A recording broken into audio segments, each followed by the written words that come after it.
దేవుని ప్రియులకు శుభములు. ఈ దినమందు దేవుని వాక్యాన్ని మనం చదువుకుందాము. యెషయా గ్రంథము 55వ అధ్యాయము మొదటి మాట మనం చదువుకున్నప్పుడు, దప్పిగురుని వారులారా నేల యొద్దకు రండి. ప్రియ దేవుని బిడ్డలారా, ఈ వాక్యాన్ని మనం గమనించినప్పుడు యేసు క్రీస్తుని వెంబడిస్తున్న మనము ఆత్మ సంబంధమైన దాహము కలిగి ఉండాలి.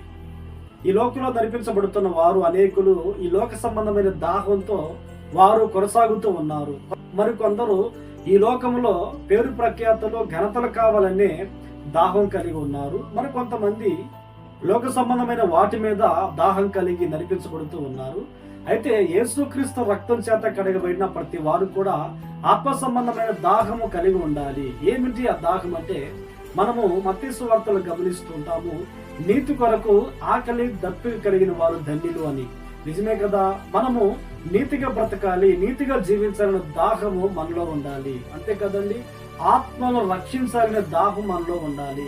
ఎంతో మంది నశించిపోతూ ఉన్నారు. మన నివాసం చేస్తున్న ప్రాంతాల్లో, మనము సంచరిస్తున్న ప్రాంతాల్లో ఎంతో మంది యవనస్తులు గాని దేవుని ఎరగని వారు అనేక మంది నశించిపోతున్నారు. వారందరిని కూడా ప్రభు చెంతకు నడిపించాలనే దాహం మనం కలిగి ఉండాలి. పరిశుద్ధముగా జీవించాలనే దాహం మనం కలిగి ఉండాలి. నీతిగా, భక్తిగా, యథార్థముగా బ్రతకాలనే దాహం మనం కలిగి ఉండాలి. దేవుని కొరకు ఫలములు ఫలించాలనే దాహం మన హృదయంలో ఉండాలి. ఈ మాట వింటున్న క్రీస్తుని వెంబడిస్తున్న నీలో ఇటువంటి దాహం ఉన్నదా? లేదంటే లోక సంబంధమైన దాహం కలిగి నడిపించబడుతూ ఉన్నావా?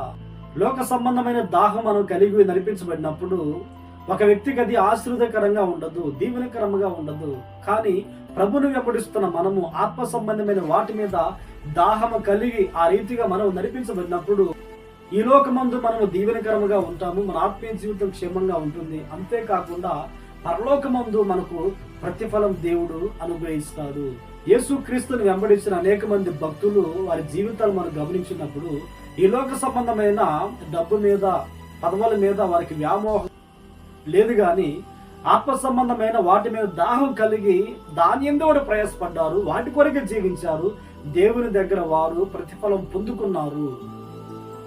బైబిల్ అనేక మంది భక్తులు కూడా, పౌలు గారు గాని, యేసుక్రీస్తుని వెంబడించిన శిష్యులు గాని, ఈ లోక సంబంధమైన వారికి దాహం లేదు, కానీ యథార్థంగా, భక్తిగా, నీతిగా జీవించాలని, దేవుని కొరకు అనేక మందిని సిద్ధపరచాలని ఇటువంటి దాహం కలిగి వారు ప్రవర్తించారు, నడిపించబడ్డారు.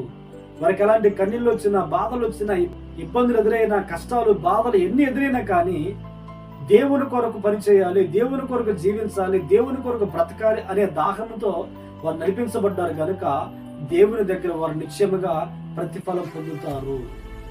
దైవజనుడు పౌలు గారు మంచి పోరాటం పోరాడి ఉన్నాను, నా విశ్వాసాన్ని కాపాడుకొని ఉన్నాను, నా పరువు కడముట్టించి ఉన్నానని మాట్లాడుతూ ఉన్నారు.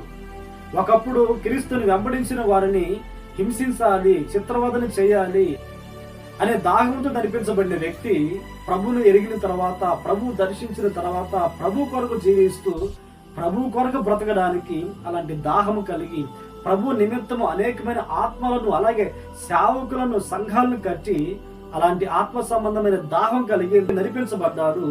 దేవుడు ఆ వ్యక్తిని అనేకులకు దీవెనకరంగా ఉంచాడు. పరలోకమందు సేవకుని కొరకు నీతి కిరీటము దాచబడి ఉన్నది. అయితే మన దాహము తీర్చబడాలి అంటే నీళ్ళ యొద్దకు మనం వెళ్ళాలి. నీళ్లు అనగా యేసుక్రీస్తు, దేవుని వాక్యము, పరిశుద్ధాత్మ అభిషేకము. ఆ నీళ్లు మనం త్రాగినప్పుడు మన దాహం తీర్చబడుతుంది. అభిషేకం మనం పొందుకున్నప్పుడు, దేవుని వాక్యం మనలో ఉన్నప్పుడు ఆత్మ సంబంధమైన దాహం మనలో తీర్చబడుతుంది.